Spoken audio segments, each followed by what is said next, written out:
झाड एक भयकथा भाग 2.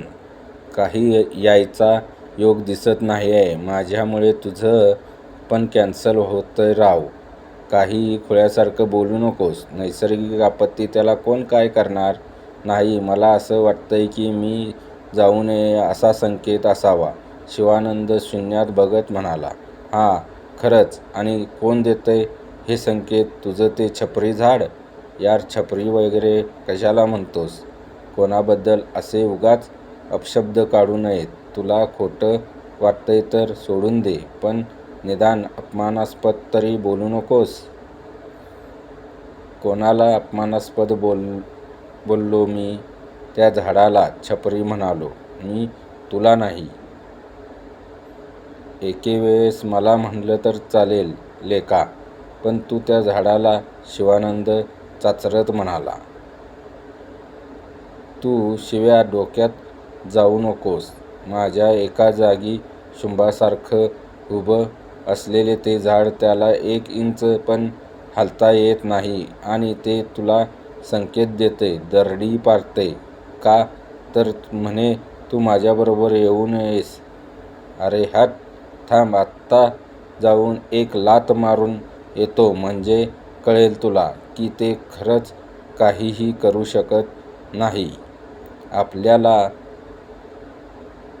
तुषार तिरीमिरीने गाडी काढून निघाला. शिवानंद त्याला थांब थांब म्हणेपर्यंत तो गेला देखील. शिवानंद त्याच्या मागे तसाच पळत गेला. झाडापर्यंत पोहोचताच तुषारने बुंध्यावर एक सणकून लाथ घातली आणि पायाला झिंझिण्या आल्यामुळे तो अंगठा धरून बसला. तेवढ्यात शिवानंद तेथे पोहोचला. त्या बुंध्यातून क्रोधाच्या ठिणग्या पडतायत असा भास त्याला झाला. मनोमन त्यांनी माफी मागून शिवानंदने तुषारला गाडीवर मागे बसवले आणि दोघे रूमवर परत आले. दुपारी जेवण होईपर्यंत तुषार बराच शांत झाला होता. मग दोघांनी मिळून ठरवलं की गाडीवरून फाट्यापर्यंत जायचं आणि तेथून पलीकडच्या बायपासने जी बस मिळेल ती पकडून पुढे जायचं.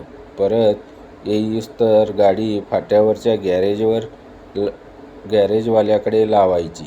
रात्री सामान आवरून रूमची चावी वेटरकडे देऊन अखेर ते दोघे निघाले. बाईक तुषार चालवत होता. मागे शिवानंद दोघांचे लगेज सांभाळत कसाबसा बसला होता. दोघेही फाट्यापर्यंत पोहोचले.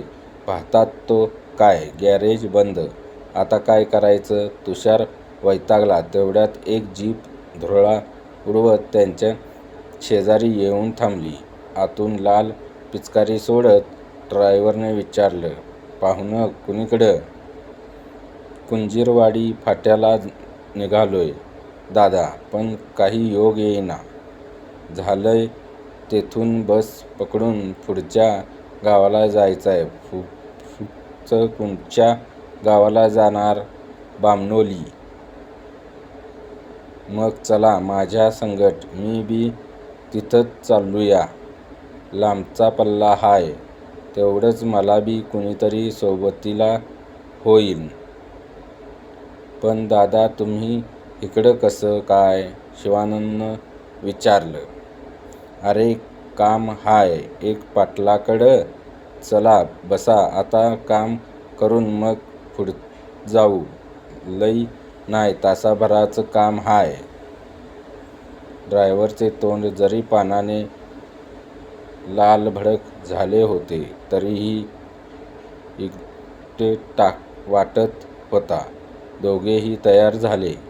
पण गॅरेज बंद आहे तर गाडी हॉस्टेलवर लावायची आणि तासाभराने ड्रायव्हरने त्यांना पिकअप केल्याचे असे ठरल्यावर तुषारने गाडी वळवली. आता तो आणखीन खुश झाला. थेट गावापर्यंत जायची सोय झाली होती. दोघेही सुसाट हॉस्टेलवर निघाले. रस्त्यात पुन्हा एकदा ते झाड दिसल्यावर तुषारने त्याला कशी जिरली.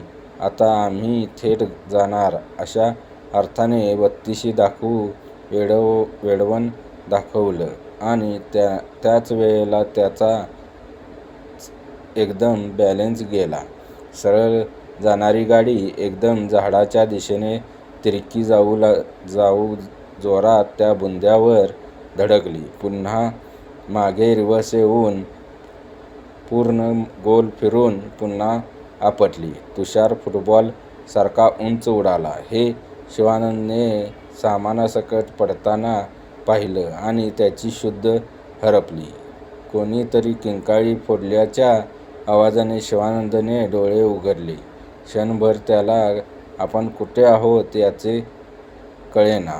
तो त्या झाडाखालीच पडला होता. तेवढ्यात त्याचे लक्ष वर गेले. झाडाच्या सर्वात वरच्या फांदीवर मानवी कवटीचा अर्धा भाग लटकत होता आणि उरलेला अर्धा भाग आणि पूर्ण बत्तीशी सकट वेडवण दाखवत असलेला चेहरा. तुषारचा चेहरा खालच्या फांदीवर लटकत होता. शिवानंदची पुन्हा शुद्ध हरपली.